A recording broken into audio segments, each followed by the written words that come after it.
Hi guys, welcome back. I'm just going to dive into asks because I still have a lot of them. I'm not sure if I will get through all of them in this video, but I will do the best I can.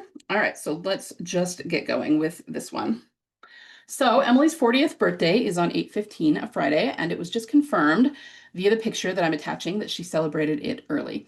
We know she was in LA for an improv comedy show this past weekend, and it seems she celebrated then rather than the weekend her birthday actually is on, perhaps because she needed to get back on a plane somewhere. Both her and Norman have been uncharacteristically quiet on social media, except for that weekend. Emily was in LA for the comedy show, a break in filming, perhaps. So, yeah, it's one of those things. I totally hope you're right. There's just no way to know for sure. Like, we can't really say that we know from this that she had to be filming somewhere. We just hope so, right? So yeah, I mean, I don't have a whole lot more to say about it. It is interesting, but also, I mean, Emily travels a lot and she's lived a lot of places, so probably anywhere she goes, she has friends she can celebrate with. And I think it's nice that they gave her a party. It doesn't actually mean that she didn't celebrate on her birthday, but it certainly seems like she didn't put anything on social media that she did. So yeah, it's one of those things we can't say for sure, but WDUA also noticed there's a lot of Beth colors here. We've got yellow balloons and pink background and that sort of thing. So this is just something that's really fun. And we also were noticing if you watched the actual, I think this was a story, yeah, she's like cutting the cake with a butcher knife. I don't know why, but she even seems to have a hard time cutting the cake with that. So it's not very sharp. It's got to be blunt. But yeah, this is just kind of a funny, fun thing. And yeah, I hope you're right that she had to celebrate early because she's filming somewhere. But again, we can't know over that for sure. But thank you for sending that in. Super fun. Um, this one. So lots of good news for TD today, not just Emily celebrating her birthday early. It's been announced that Norman, Melissa, Gimple, and the president and the CEO of AMC themselves are going to be doing a TWD Daryl Dixon panel at MIPCON 2025 in Cannes, France on October 14th, 2025. 15 years of The Walking Dead. Join us at MIPCON for an exclusive panel celebrating the iconic franchise past, present, and future.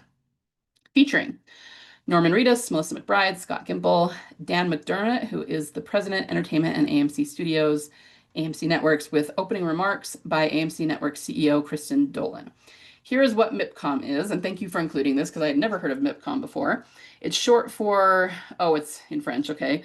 Marché International des Programmes de Télévision, right? Is a leading international entertainment content market held annually in Cannes, France. It's a global gathering for professionals in the TV, film, digital, and audiovisual industries where they buy, sell, finance, and distribute content. MIPCOM serves as a key event for networking, discovering new trends, and forging international partnerships. Has the president and CEO of AMC ever taken part in the Walking Dead panel before? That seems super out of the norm. As far as I can tell, TWD has only taken part in this event in 2010 and 2012. Timing of it is super suspicious to me because this would be occurring right between 3/6 and 3/7 airing.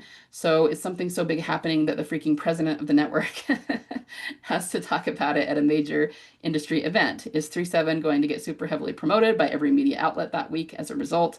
Will the mysterious, seemingly thrown on at the last minute episode 3/7 actually finally be the missing 17 days? As always, trying not to get my hopes up, but this is pretty big. Yeah. So yeah, I do think this is big. Um, yeah, I don't know that I even have a whole lot to add. It's on the one hand, to play devil's advocate, what I would say is that there is a lot of talk now about it being an international show rather than just a national show. And of course, TWD has always been in other countries, but it wasn't filmed in other countries and there's just more of a collaboration. Before it was more like they took something that was big in the US and just showed it over there with subtitles in their language kind of a thing. And it's not that that's not still what's happening, but now there's more collaboration of it being more purposeful and intentional to include other countries in it. And of course, they're filming there, and so there's a lot of international cooperation going on, and it's just a big deal, right? So being there at the conference really could be this. And the thing that jumps out at me a lot is that it says the past, present, and future. So it's also them going to be announcing that the show's going to be around for a while. They're not going anywhere, which is what Gimple keeps saying. So again, when people get upset that, Daryl Dixon is ending after the fourth season, there's no reason to be upset about that. They're just changing formats and they're rolling with it and they're figuring out the best ways to do things and they're going to go to something else. So like it's not really going to be the end, it's just going to be the end of the show. And again, it's the same show. It's kind of like when they ended the flagship and moved to spin-offs. I don't know, they almost feel like bridges to me. Like they had to, I've talked about before why they had to end the spin-off, and it was for business reasons, for financial reasons, legal reasons. And then they moved to spin-offs, but now I don't think the spin-offs are serving them. And the spin-offs were always probably going to be something of a bridge so they could tell some smaller stories and really focus in on those stories and give them the attention that they wanted to give them. But I always feel like they were a bridge to something else, to getting into a new format, whether it's all of the characters coming back together in a big show, or maybe it's another legal thing where they're creating a new entity, not necessarily because they have to in terms of the storytelling, but because they want to bring in some of these international partners, and so they need new contracts, or you know what I mean. It could be anything like that, but they'll probably tell us what it is at the conference. And so this is them promoting that, talking about what the future of TWD, the universe, is going to look like. And like I said, it's just not going anywhere. Now, the reason, I could say that's probably why, and it has nothing to do with Beth. The reason I'm not going to say that is about threefold. Some of it is, yeah, exactly what you mentioned here. I mean, for it to be happening during Daryl Dixon season 3, right at the end, specifically those 2 episodes that were not originally planned and were tacked on at some point. Yeah, I mean, I don't know what the correlation there is. I don't know what the connection is. But that's an awful big coincidence if there isn't one, right? I mean, why not just wait until the end of season 3 and then say, okay, we have an announcement? Why right there in the middle? And yeah, I mean, I guess it probably at least partly has to do with when the conference is scheduled, and they're not going to probably change that. But even so, it does seem like an awfully big coincidence. So for sure, and kudos on that. I think you're right about that. The other thing is that only Norman and Melissa are at this conference in terms of the actors. You would think if this was going to be a huge announcement about the future of TWD, you would have other actors there. Like you would think they would bring Andrew Lincoln in for it, and maybe Denai, and maybe even Lauren Cohen and Jeffrey Dean Morgan. You know what I mean? And they aren't. And yeah, once again, there is plausible deniability. You could say they were all working, filming other things and couldn't get to France at this time, or something. Um, but I don't know. Still seems pretty big to only have Norman and Melissa there if it's about the entire TWD universe and the future of that, right? So that makes me think that there is something going on that specifically has to do with the Daryl Dixon spinoff. At least we hope so. So thanks for sending this in. I'm really excited to see what comes out of this and what they say. And as far as I know, to your question, I have never seen the president or CEO be part of the panels. Doesn't mean they haven't been. I mean, maybe we just missed it, but not that I'm aware of, not that it was really highly publicized this way. Because it is an international thing, it makes sense that they're there. It's like, why wouldn't they be there? But even so, yeah, like you said, it's just a big deal, and we'll have to see what they say and see what comes out of it. So I'm actually really excited for this, guys. This fall is going to be awesome. It's going to be great. So thank you for sending that in, Obadella, too. All right, next one. Well, this has been a banger day for news. It was. There was so much that happened in only a few days. This came out regarding Dead City Season 3. In development, pre-production, so they are not filming yet. Shoot date September 8th, 2025. Locations, Boston, Massachusetts, and Paris, France. Why on earth would Dead City shoot in France? The Walking Dead, Dead City follows Maggie and Negan as they journey into a post-apocalyptic Manhattan isolated, overrun by the dead, and ruled by chaos, danger, and unexpected beauty. Okay, so let me read your Paris, France, seriously? I mean, this combined with the new showrunner being one of the primary writers of TWD season 4 through 6. I don't know, everything is just lining up too perfectly. Since Daryl Dixon season 4 is already shooting, I think we get that first, immediately followed by Dead City season 3, at least partially set in France. Okay. So let's think about this for a minute, guys. They're in New York. That much we know. Before we get to France, though, Boston, Massachusetts. That's a different city. Okay, so I just want to show this for anyone who might not be very familiar. Here's New York over here, right? Boston, Massachusetts is right on the ocean. So something is going to take, presumably, Maggie and Negan to the coast. And from there, they're going to hop over to France. What does that sound like to you? Sounds like to me like they get on a boat. And what are the chances they end up in the same place Daryl and Carol just were? I think this is going to connect Dead City to Daryl Dixon in the sense, I mean, obviously they're already connected because these characters know each other, but what if they get on the same boat, or not the same boat because it died, Daryl killed it, right? But the same organization takes them for whatever reason on a boat toward Europe and they end up in France. Like I've said before, we still don't know what is up with that boat. We don't know what's up with that organization. We don't know what they were doing, why they took Daryl and all the other prisoners, where they were taking them, what their intentions were. We don't know any of that. It's just something that happened to Daryl and he doesn't know. He just got away, right? And ended up in France. So I think we're going to see more about what that organization is. And if it's a big enough organization to span both these spin-offs, then it's a big enough organization to be included in the future of the show. Maybe this is the big organization we've been looking for, whether it's part of the CRM or not, or whether it's a different one. I mean, maybe this is the organization Beth could be with. Maybe this is the organization they're going to end up having a war with later on. We don't know. But that's really interesting to me that, I mean, you can almost see the way that they're skipping across the map. New York, Boston, over here somewhere to France. Meanwhile, Daryl and Carol were in France. Now they're in Spain. Okay.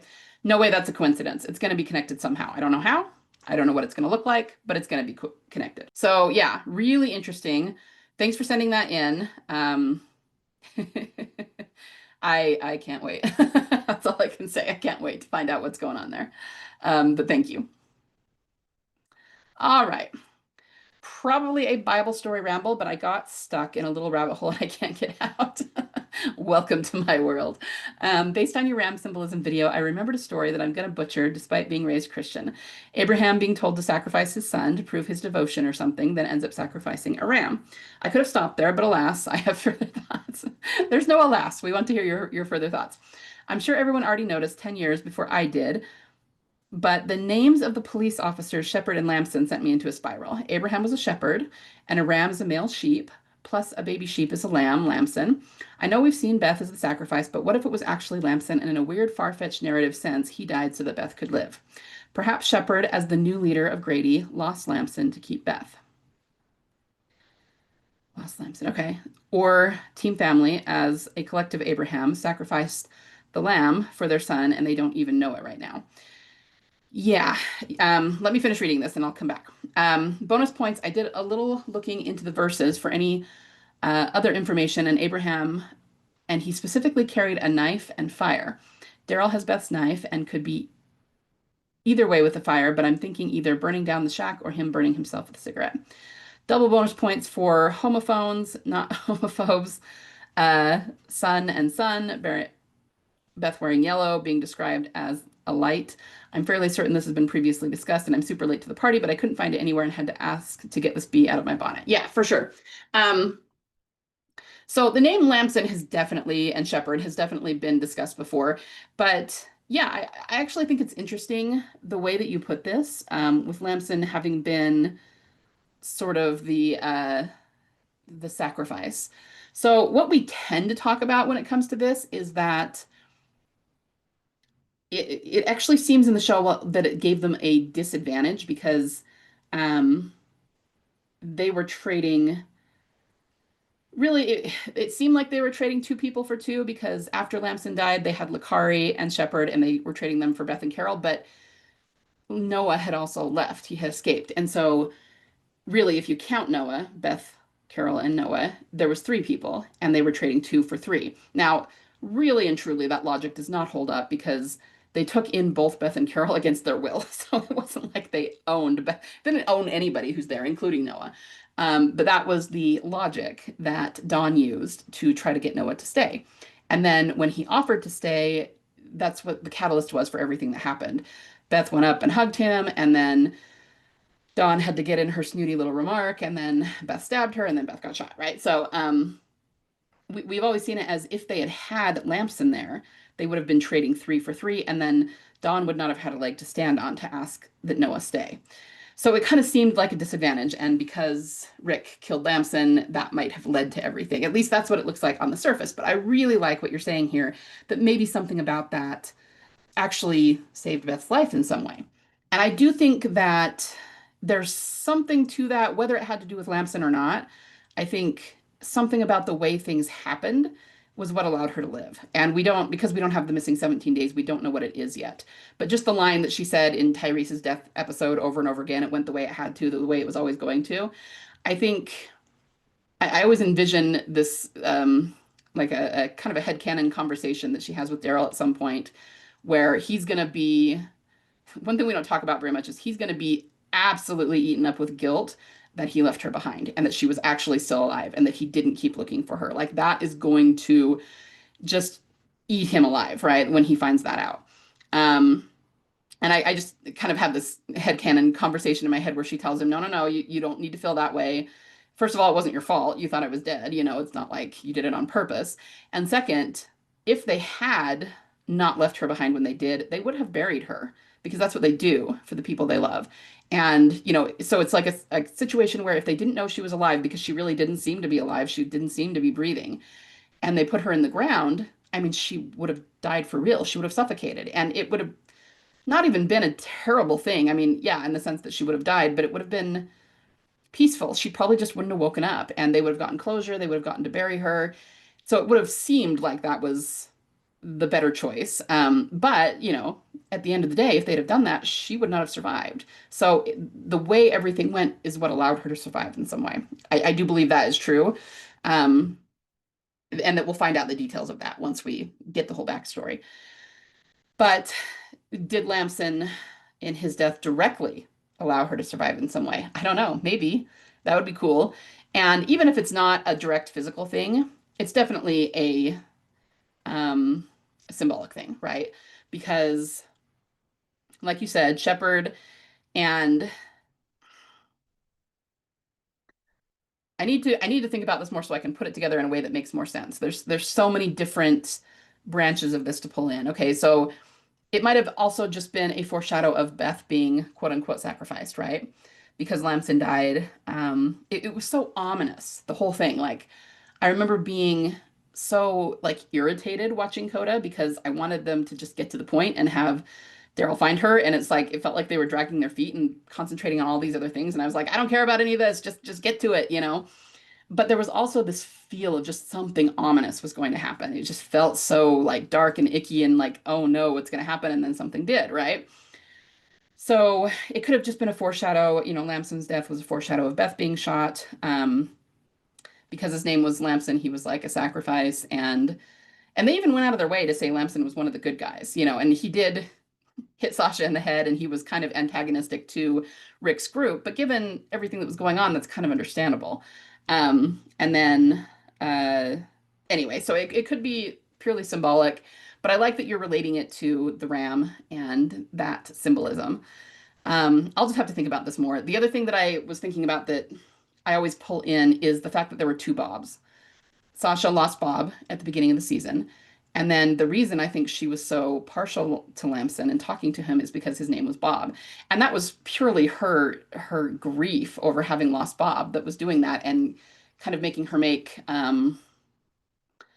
you know, maybe errors in judgment a little bit. Uh, but I remember an article, and it was one of the, you know, comicbook.com kind of articles that we now know are informed by the powers that be. And they asked, why was there two Bobs? And I don't remember what the article said. I don't remember what their conclusions were. I wish I could find that now. I've looked for it and I can't find it. But whatever it was, I don't think it really, they're not going to tell us all the symbolism and give us a real answer. It would have been very vague and kind of surface level. But I think we can equate the whole, like the template for the Sasha situation to different people in Team Family. I mean, to Daryl because he, you know, lost Beth, but maybe even to Rick because he's the one that killed Lamson, sacrificed Lamson.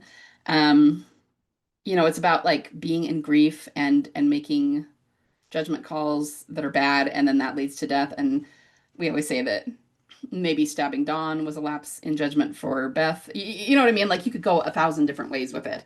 And I need to think about it a little bit more. But anyway, that's all just to say that I agree with you. And definitely this is something that has been talked about in various ways. I don't know that it's been laid out quite like this before because I don't know that we necessarily compared the ram symbolism to Lamson.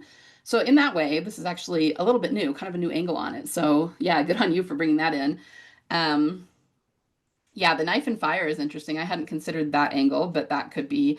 I mean, it just depends on how many of these details Gimple was pulling in when he decided to use this as symbolism. So yeah, I totally agree.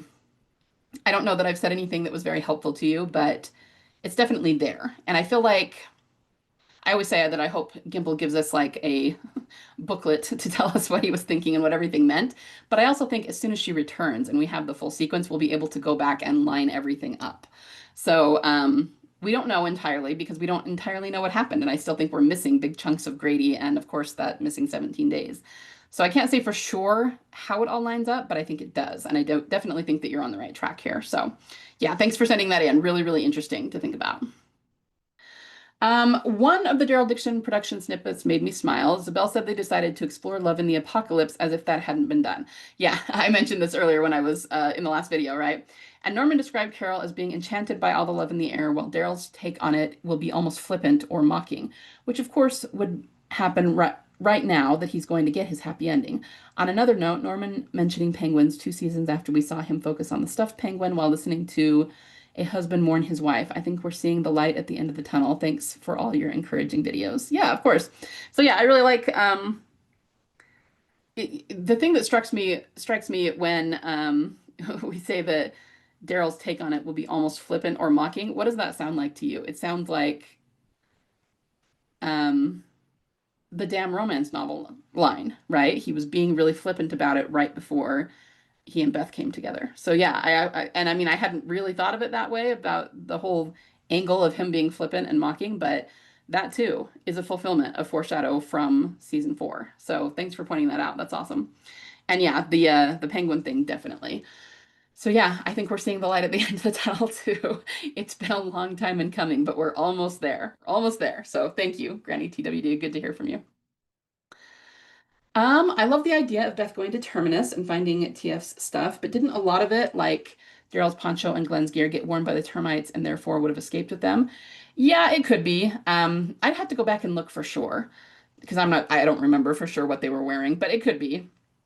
Um, and you guys, her going to Terminus is kind of a headcanon of mine. I have no idea if that's actually going to happen. So keep that in mind. But if they do take her to Terminus and have something where she goes there, there's got to be a reason for it. There's got to be something that she would recognize as theirs, right? So I don't really know the answer to that because it's a detail, but we'll just have to wait and see, and see if this even happens, and if it does, then we'll know. So, but it is a good point that yeah, you could be right that a lot of the stuff I've mentioned may not be there, may have left at the terminus, may have been burned. I mean, we just don't know for sure. Just a fun little question. If Beth had arrived at Alexandria before Operation Lead the Walkers Away, do you think during said operation she would have rode with Daryl on his motorcycle or stayed at Alexandria and participated in fighting the wolves and protecting Judith? Maybe even helping Denise out in the infirmary with the stuff she learned at Grady. This isn't really important, just a fun idea I've played around with in my head and can't decide which one feels more right. Um, yeah, that is a fun question. Honestly, I don't know that she would have gone on the bike with him because it just would have been unnecessary. Him and then the car that Sasha and Abraham were in were leading the walkers away. So I don't know that they would have really needed another person on the back of his bike to do that unless she just really wanted to go with him or something. I think it would probably be more likely that she would have stayed in Alexandria. And of course, the wolves attacked right then, and they weren't looking for that to happen by any means. So she probably would have been there with Carol fighting off the wolves. And yeah, I mean, I can totally see her being in the infirmary and helping Denise.